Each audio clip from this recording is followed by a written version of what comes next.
This congregation extends all the way to the street outside.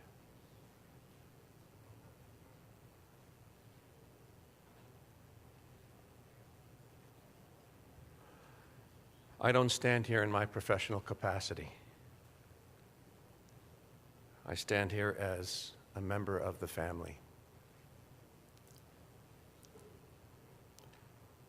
In 1974, when my family moved to the Valley, we became immediate family by choice, as my Rabbi Amy likes to say, with the Drebin family. Little did we know that that opened up a door to the most loving and incredible extended family that we could ever have imagined.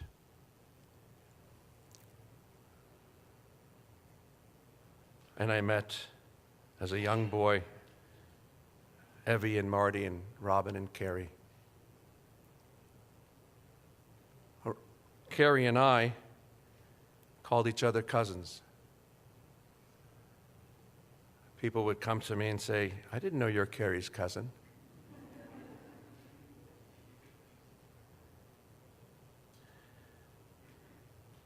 I woke up this morning to do my morning routine, like each and every one of us. We did our morning routine, whatever that is for all of you,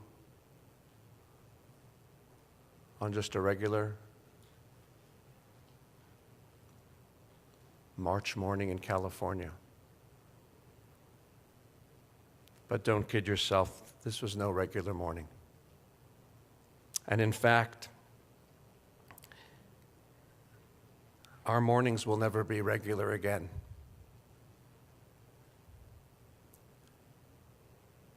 They will look very different. It doesn't mean that our mornings won't be beautiful and that we won't appreciate life and the beauty of our surroundings.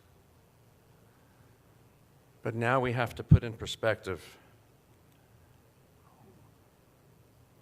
about the value of life without our Carrie and what that's going to look like for each of us. Most importantly, for her beloved husband and 3 remarkable children.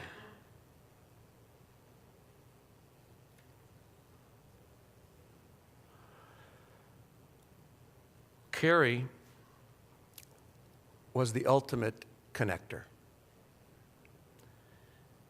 In Gladwell's book, The Tipping Point, he describes the law of few. He writes, connectors are the people in a community who know a large number of people and who are in the habit of making introductions. A connector is essentially the social equivalent of a computer network hub. They usually know people across an array of social, cultural, professional, and economic circles, and make a habit of introducing people who work or live in different circles. They are people who link us up with the world, people with a special gift for bringing the world together. There are a handful of people who are truly extraordinary and have a knack for making friends and acquaintances. I didn't realize that Carrie Scott was such a dear friend of the author. She really wasn't. She didn't know him, but that's who the author was speaking of. Carrie was the ultimate connector. I can't tell you how many texts and emails I got, let alone all the texts and emails that you either sent or received, of people who told you, if not for Carrie, I wouldn't know you. Andy Miller sent me this most beautiful text the other day. With a broken heart, she said, you know, if not for Carrie, we wouldn't have the bond that we have. And so on and so forth. My beloved wife, Marcy, whose heart breaks as well, sent a text to her sister-in-law, and the sister-in-law wrote back, "I'm so sorry I wasn't able to reach you. I ran out of time."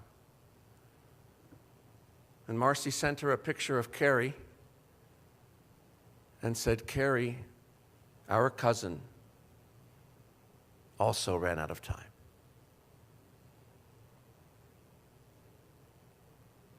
But is she gone? Her body died to this demonic disease.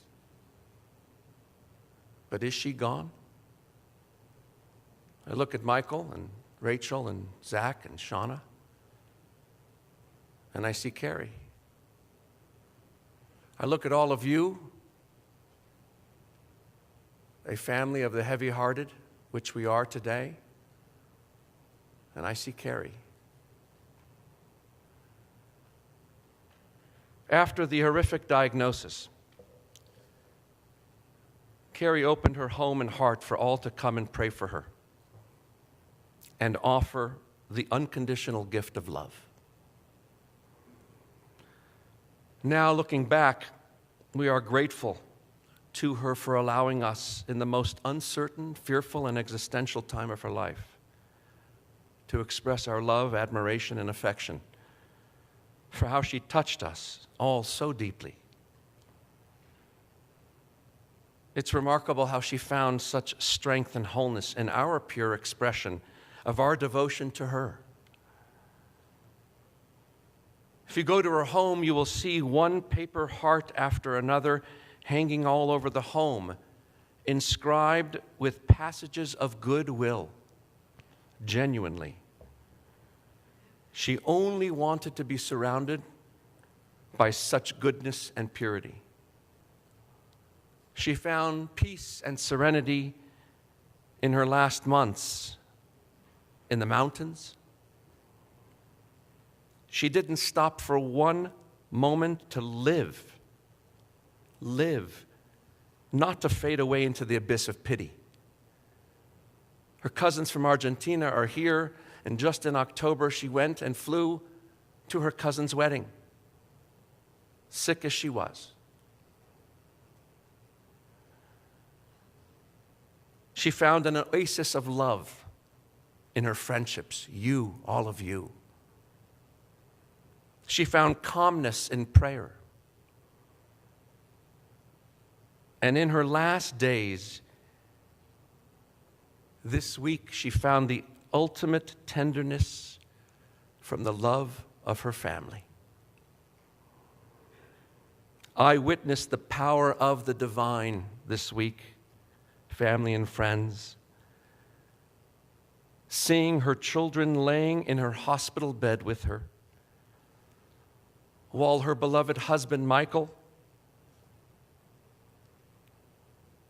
her remarkable and incredible parents, Evie and Marty, and her sister Robin, stood there with attention to each laborious breath, emoting an intense feeling of deep affection.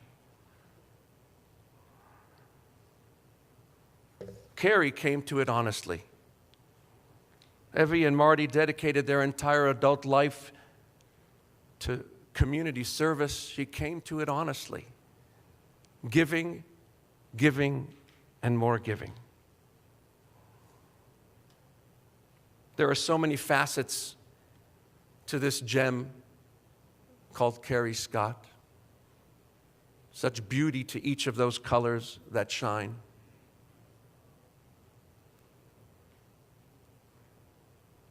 For me personally, I love the side of Carrie that after each service she would attend, recently at High Holidays, she would text me. She would text me and first remind me to go to Evie's breakfast. And then she would text me what a beautiful service it was. But I have some thoughts for you that I want to share. Too much Hebrew and not enough English. Have the kids speak louder in the mic. We need more lighting to read. Please have the girls who come up for an honor to dress appropriately and cover their shoulders.